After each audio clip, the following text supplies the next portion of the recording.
Dan here again. So I'll share with you some striking patterns now, and along with some basic footwork with the ilustrisimo Kiro lineage. Again, that's lineage under Tony Jago. Right now, my teacher is Coach Arnold Nazar. I mentioned before that he does do online classes. So please take advantage of that. You can also go to the Philippines and train with him. I highly recommend that. He comes to the States and does tours sometimes. He'll, get privates with him or go to the seminars, whatever you can. There's also a few of us scattered throughout the U.S. and around the world. So if you're interested in learning that particular lineage, come see us. There's other lineages. This is the Kiro lineage that I'll be talking about. So when you talk about the basic strikes, again, if I review real quick, the stance is your elbows are here, bring them up like this, so you're nice and ready position. Your blade's not pointing too far this way, but blade's pointing up, so your elbows are in, and this is your basic starting position. The first one's going to be a redonda, and what happens with a redonda, it comes straight down the center and then to the side. I try to keep my point facing as I do this, and I try not to drop my point like this, right? I try to come here because once it's clear that motion, I really don't need to drop it that much further. Other thing I want is that keep this tip pointing towards that person or the imaginary person. I don't want to do this where my, it's all arm right here. Look at my tip, right? It's not even coming towards the person. So I want to make sure I point that out towards that person as I do this. And again, you can don't worry about the left hand. You can isolate it right now. Just keep it up and ready. As you get better with it, you'll start finding that left hand starts doing other things.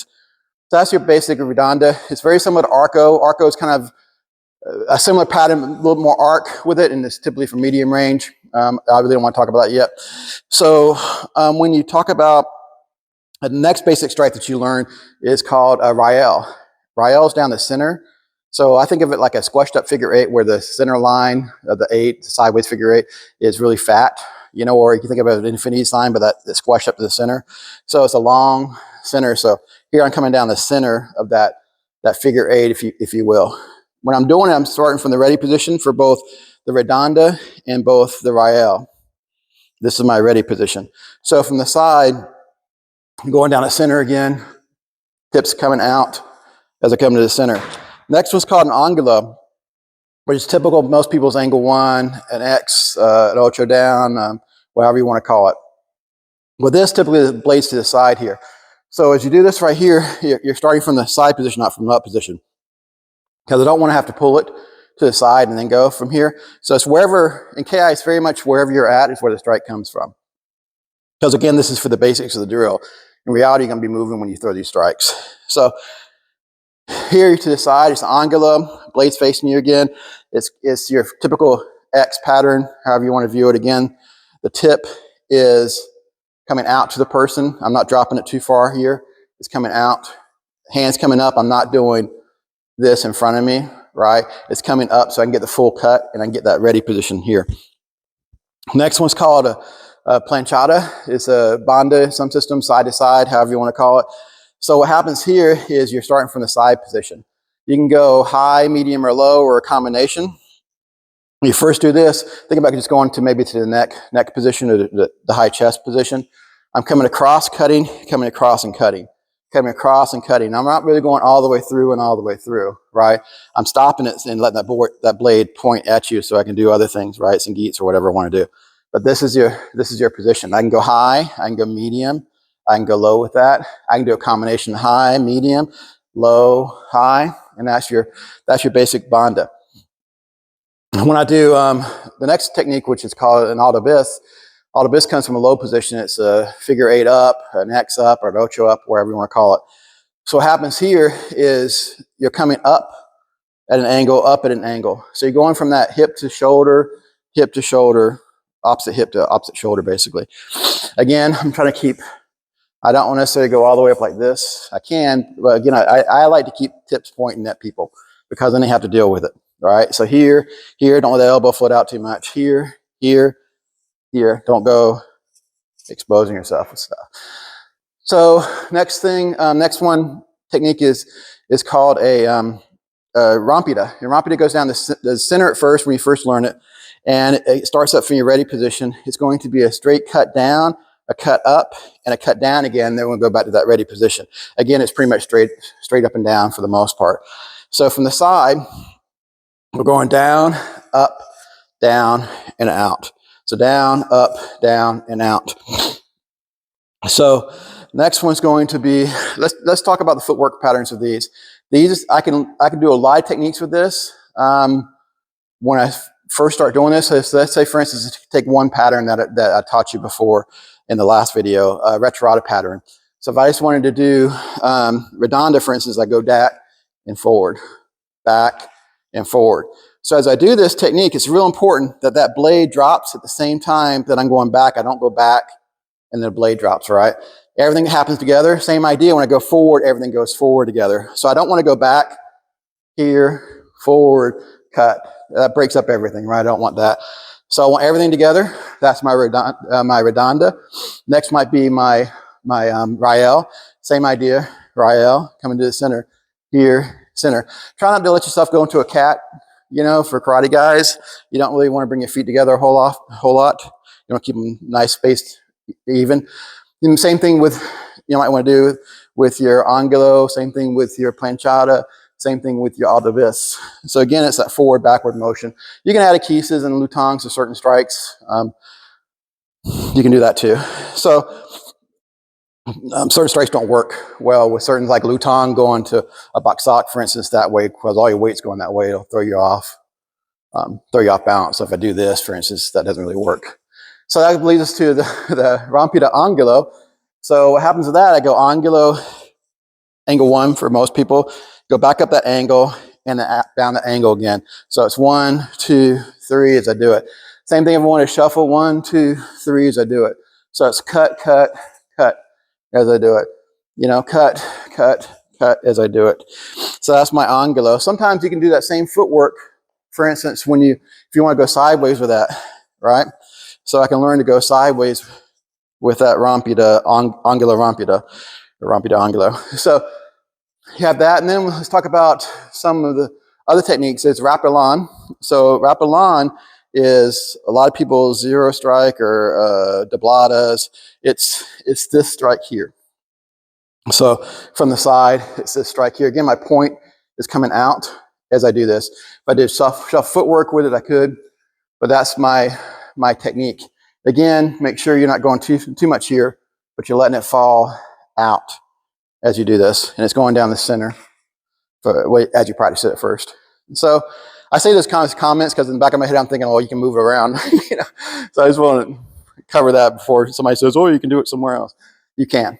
So next one might be a watik. So watik, some systems will call it a wasik.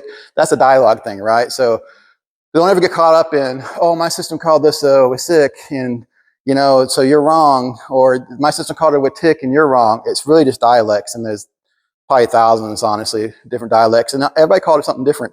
Don't let that, do it for your system that you're practicing. Don't worry about anything else you do. With a watik, what happens with a watik, it's going out. So you can think about it as a thrust as I go out. You can think about it coming down on a weapon, but I like to think of it as a thrust when I'm doing it. So if I'm here in my ready position, I'll come from here and out, here and out.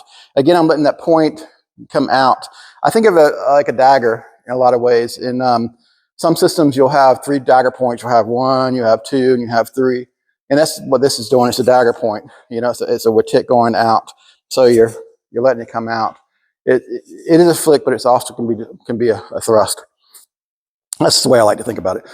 So I can combine some of these, for instance. So I could do angulo, rapelon, angulo. That gets me back on this other side. So angulo, rapelon, angulo.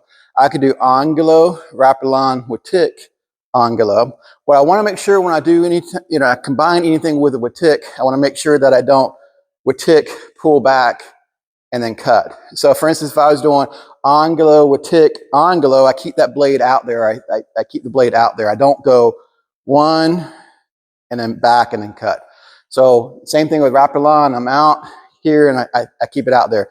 Thrust and cut. I don't want to get a habit of pulling something back, because if I do that and I pull back, I'm open and I have to cover, right? If I do this instantly after that, I'm covering my center on my next move, and that's important.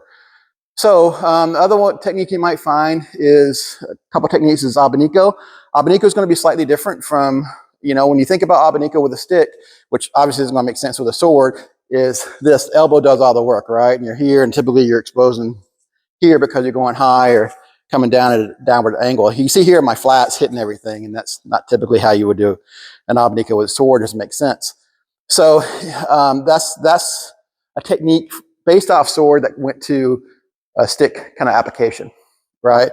So when you see other systems, whether it's KI or other systems, you'll find that your abanicos are modified. Like that may be a abanico in some systems, or this may be an abanico in some systems, because I'm pointing the blade. In KI, the first way you learn it is, let's say for instance, my left foot's forward. I'll learn to come underneath to the body, and it is even, I'm not necessarily chopping, I'm slicing a little bit, and I'm coming high here.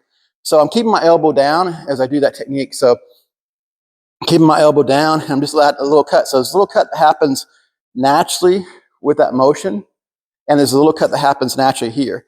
So I don't want to do this, right? I want to keep that elbow down as I do it.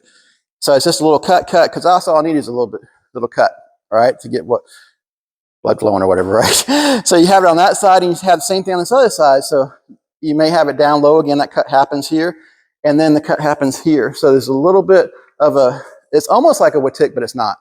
So here, and then a pull back there. Again, I'm not opening myself up. I'm here and here.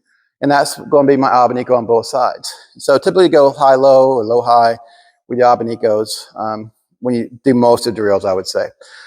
The other one, last move you might do is called a salto. The salto is a direct hit. So from a ready position, Kindle will do this sometimes with, a lot of systems will do this, whether it's two-handed or one-handed. What happens here is literally just a forward hit. That tip comes out, whether you're going backwards with it, but typically when you learn it first, it's forward. It's just here, right? So here, and both hands are coming forward, and that's your salto. It's just dropping and forward. So I'll show a warm-up drill later in the next video that you can put all of them together. So you can apply all the footworks that I've showed you and all the different strikes that I've showed you here. Make your own combinations. I'll talk about the one core KI move. I'll show it here, I guess. The one I didn't get really was a box sock. Box sock can go straight down, straight up. It's not really a rompita. A rompita was here, here, and here. So a rompita was blade down, blade up, blade down. A box sock is a chopping motion. You'll see a lot of times the lutongs with a box sock. Box sock chop, right? So it's down and then up. It could be down and I could combine it with a Sangeet and other things. All these techniques I'm showing you are clearly not the only techniques that are in KI, right? They have some geets and other things too. I'm just trying to cover the basics that you'll see common. The other one would be an angulo buck sock. So angulo coming at an angle. And you see the natural Sangeet that happens here, right? So it can be a chop down here. So a lot of times, when you're chopping, you're trying to disarm the arm, or you're trying to chop down on something. So that's your other technique. So I use that because I wanted to introduce you to a common KI move. And so if you practice this, you'll get on your way to most of the KI systems, and when the drills will do this main move. Everybody has a main move, and this is a one of many that you may find in KI. It'd be a buck sock, an arco, and a buck sock. So you'll see a lot of this a lot of times. So all I'm doing is buck sock, an angulo buck sock, an arco, and an angulo buck sock again. So buck sock, angulo, buck sock. You can do it with all kinds of different footwork, if you want. So you can apply it different ways. But if you just play around with that, that's a very common thing. Just make sure you're not shorting yourself here. You're coming all the way through with your buck socks. You're cutting all the way through. Your angulo's coming, and your buck sock's coming. So anyway, I'll talk about the warm-up drill that we do here in a minute, or the next video, I guess. Thank you.